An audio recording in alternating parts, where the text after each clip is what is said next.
India versus south Africa વચ્ચે ચાલી રહેલી બીજી ટેસ્ટ મેચમાં પહેલા દિવસનો ખેલ સમાપ્ત થઈ ગયો છે। સાઉથ આફ્રિકા પહેલા દિવસના અંતે 6 વિકેટના નુકસાન પર 247 રન બનાવી ચૂક્યું છે। તો આજના આ વિડીયોમાં પહેલા દિવસની મેચનો રિવ્યૂ કરીશું, કયા પ્લેયરોએ કેટલું પરફોર્મન્સ આપ્યું છે। સૌથી પહેલાં વાત કરીએ ટોસની, તો ખબર જ નથી પડતી ભારતને કોની નજર લાગી છે। ના પહેલા રોહિત શર્મા ટોસ જીત્યો હતો, ના અત્યારે શુભમન ગિલ જીતે છે। ઉપરથી બિચારા રિષભ પંતને એક મેચ માટે કપ્તાની મળી છે, ત્યાં પણ ભારત ટોસ હારી જાય છે। સાઉથ આફ્રિકા ટોસ જીતીને બેટિંગ કરવાનો ફેસલો કરે છે। સાઉથ આફ્રિકા બેટિંગ કરવા ઉતરે છે। સાઉથ આફ્રિકાના બંને ઓપનરો વચ્ચે એક લાંબી 82 રનની પાર્ટનરશિપ જોવા મળે છે।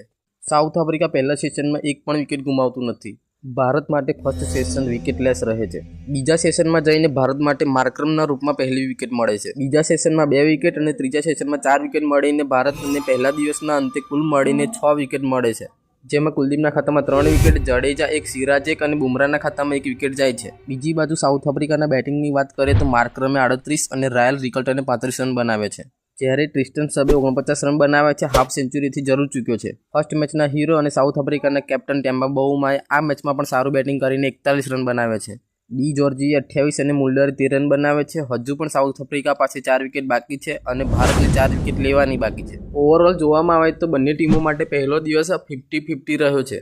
હવે ભારત બીજા દિવસે શું સ્ટ્રેટેજી અપનાવે છે તે જોવાલાયક રહેશે। કેવી રીતે ભારત 4 વિકેટ લેશે, જેટલું બને એટલું પહેલા સેશનમાં સાઉથ આફ્રિકાને રોકી લો, બીજા સેશન સુધી તો ભારતનું બેટિંગ આવી જવું જોઈએ। હાલ સાઉથ આફ્રિકાએ 6 વિકેટના નુકસાન પર 247 રન બનાવ્યા છે અને ભારતને હજુ 4 વિકેટની જરૂર છે। ક્રિકેટની દરેક અપડેટ અને રિવ્યૂ જોવા માટે ચેનલને લાઇક કરો, શેર કરો અને સબસ્ક્રાઇબ જરૂર કરો।